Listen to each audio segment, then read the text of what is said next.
નમસ્કાર મિત્રો. Police constable suspend થયા. જિગ્નેશ મેવાણીની આગાહી સાચી પડી ગઈ. પાટણનો એ રિકન્સ્ટ્રક્શન વાળો મુદ્દો તમને બધાને યાદ જ હશે. પાટણમાં પેલા એક ફાર્મ હાઉસમાં પોલીસ પર હુમલો થયો, ત્યારબાદ પોલીસ એક્શન મોડમાં આવી અને તેમજ તે લોકોનો રિકન્સ્ટ્રક્શન કરવામાં આવ્યું. એ જ ફાર્મ હાઉસ પર લઈ જવામાં આવ્યા, બધાને મોર બનાવવામાં આવ્યા અને સાથે જ ત્યાં એ લોકોનું જોવા જઈએ સાદી ભાષામાં કહું તો વરઘોડો કાઢવામાં આવ્યો. પરંતુ આ બધાની વચ્ચે જિગ્નેશ મેવાણીએ 2 દિવસ પહેલા વાંધો ઉઠાવ્યો હતો અને વાંધો ઉઠાવતા કહી દીધું હતું કે નાના જેટલા પણ નીચલી અધિકારીઓ છે એ આ બધી વસ્તુઓ ન કરો. આવનારા સમયમાં ન્યાયપાલિકા સુધી વાત જશે તો ઉપરી અધિકારીને કાંઈ જ નહીં થાય, તમે લોકો સસ્પેન્ડ થઈ જશો. સૌપ્રથમ એ આગાહી તમે જિગ્નેશ મેવાણીની સાંભળો, ત્યારબાદ બીજી વાત કરીએ. પોલીસના કોન્સ્ટેબલ, હેડ કોન્સ્ટેબલ, પીએસઆઈ, પીઆઈને ખાસ વિનંતી કરું છું કે તમારા જે સાહેબો છે ને એમના ગણિતો તો કમલમમાં અને ગાંધીનગરમાં સેટ થયેલા છે. એમના ચાળે ના ચડશો, એમના આદેશ અને સૂચના પ્રમાણે સરઘસના વરઘોડા ના કાઢો, તમે કાયદો હાથમાં ના લો. મેટર હાઈકોર્ટના સુપ્રીમમાં જશે તો તમને સસ્પેન્ડ કરશે ને તમને આરોપી બનાવશે. આપણે સાંભળ્યો એ જૂનો વિડીયો જેમાં જિગ્નેશ મેવાણીએ આગાહી કરી દીધી હતી અને તેમજ હવે એ જે પોલીસ અધિકારીઓ છે એ સસ્પેન્ડ થયા છે અને તેમજ જિગ્નેશ મેવાણી ફરી એકવાર મેદાને ઉતર્યા છે. ફરી એકવાર તેને નિવેદન આપ્યું છે.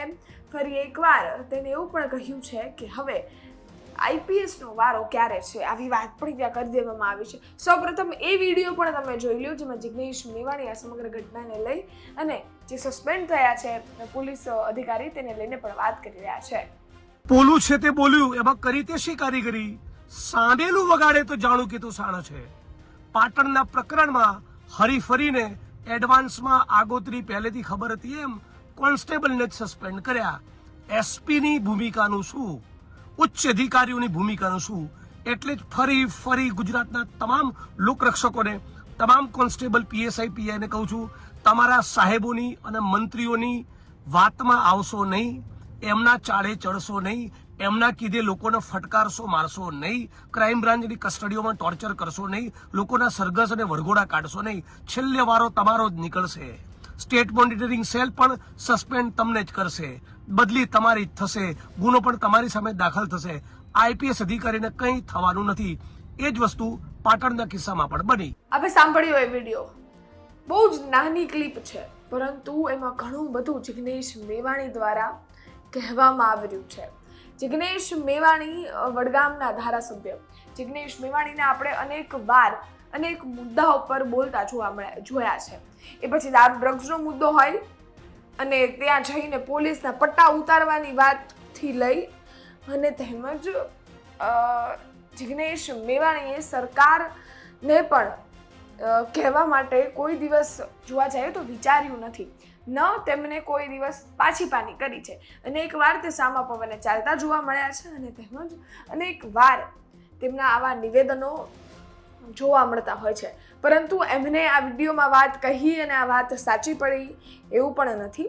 ન્યાયપાલિકા ઉપર જોવા જાય તો વિશ્વાસ રાખવો જોઈએ અને તેમજ કાયદાકીય રીતે આ વસ્તુઓ થઈ હતી એ ખોટી થઈ હતી ને એમાંથી જે પણ આમાં સંડોવાયેલા હતા એમની ઉપર કાર્યવાહી થઈ રહી છે અને એ ન્યાયપાલિકાનો એક હિસ્સો છે અને થવી જોઈએ એ રીતની અહીંયા વાત થઈ રહી છે. પરંતુ જિગ્નેશ મેવાણી જે રીતે આ સમગ્ર ઘટના બની એમાં જ્યારે એન્ટ્રી લીધી અને જે વસ્તુઓ બોલી અને થઈ પણ રહી છે એટલે જિગ્નેશ મેવાણી એમ જોવા જઈએ તો એમના નિવેદનો, એમની આગાહી સાચી પડી છે. હવે આ ઘટનાને લઈ તમારું શું માનવું છે? જિગ્નેશ મેવાણીની આગાહીને લઈને તમારું શું માનવું છે? જોવા જઈએ તો જિગ્નેશ મેવાણીની આગાહી સાચી જ પડી ચૂકી છે.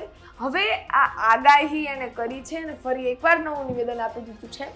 એને લઈને પણ તમારું શું માનવું છે અમને કોમેન્ટ બોક્સમાં ચોક્કસથી જણાવજો. હા, અમારી યુટ્યુબ ચેનલ તમે અમે જોઈ રહ્યા હો તો સબસ્ક્રાઇબ કરી દેજો. ફેસબુક, ઇન્સ્ટાગ્રામ પર જોઈ રહ્યા છો, ફોલો કરી અમને સહયોગ આપજો. ફરી એકવાર મળીશું નવી માહિતી સાથે. અમે તમને રોજ માહિતગાર કરવાનો પ્રયત્ન કરતા રહીશું. તમે પણ તમારા અભિપ્રાય અમારા સુધી પહોંચાડતા રહેજો. ધન્યવાદ.